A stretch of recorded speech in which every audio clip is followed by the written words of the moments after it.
Hi, and welcome to another Bounty video. Today I'd like to tell you about these very rare camshafts and how we found them. England and America have had a strong rivalry for many years in the things that they've made and produced. And this was never more evident during the years of World War II, when of course they were two of the major players in the production of resources for the war effort. Two of the most famous engines that were made for aircraft on the Allied side were the American-made Allison V1710 V12 and the mostly English-made Rolls-Royce Merlin V12. So both of these engines were very similar in design, similar sizes. The Rolls-Royce was 27 litres in capacity and the Allison was 28. Between the two of them, there were many thousands of them made.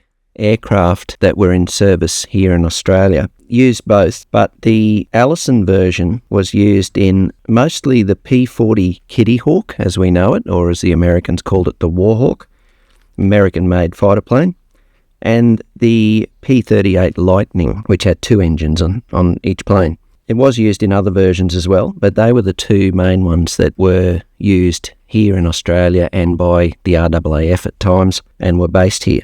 In Brisbane, during those war years, at the General Motors Holden facility, Holden had actually set up a massive workshop in several of their large igloo-type sheds, and it was primarily there to rebuild these Allison V12 aircraft engines because there were so many of them in service in this area and in the Pacific, in the war against the Japanese, etc. They used to send them back here. They used to be totally stripped, examined, and rebuilt using new parts and machining where necessary. I don't have figures for how many were reconditioned during the war, but there was a lot went through that facility. Why am I telling you about these engines? Well, it's because we have something very special that we have found over the last year or so. We have some camshafts from these Allison V12 engines. Now, what happened at the end of the war was a lot of aircraft scrapped that were surplus to requirements, and there was also a lot of parts and other items scrapped or sold off as surplus items that weren't needed. I believe that the facility in Brisbane probably had hundreds, possibly thousands of items like these camshafts,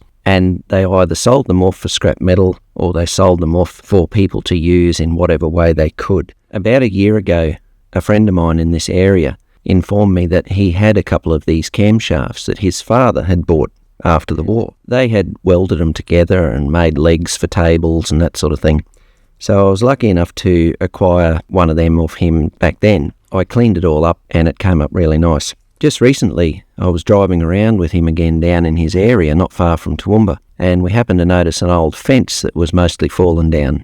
He said to pull up and have a look at that particular area because he remembered from many years ago something unusual about the stay posts on the fence. So when we pulled up and had a look, he confirmed his memory was right, that the stay posts were actually made of three of these camshafts on each side welded together to make one big long stay for the post. We were able to contact the owner of that property and buy those camshafts. So I'm in the process now of pulling them apart where they've been welded together very carefully without damaging them too much, and cleaning them up like I did with the first one that I got a year or so ago. And I think they'll come up pretty nice with the usual process of cleaning up. A lot of these parts, even though, as I said earlier, there was thousands of them around after the war, and they found their way into all sorts of strange and unusual places, but you don't see that many of them now all these years on. So obviously they're no good to be used in an engine again, but they are a great man cave item to put on the wall. They look great. They've got a great story behind them. The first one I did up is on my wall in the shed, and it has some photos and some information glued to the wall behind it. It's just a really nice visual piece when people walk in and they see it, and it really grabs their attention. Got that very interesting story behind it. If you're interested in purchasing one of these, please send us a message via our Facebook page, Bounty Antiques and Collectibles. To see more of our adventures and the wonderful things that we find, please like and subscribe below. Thanks for watching another one of our videos.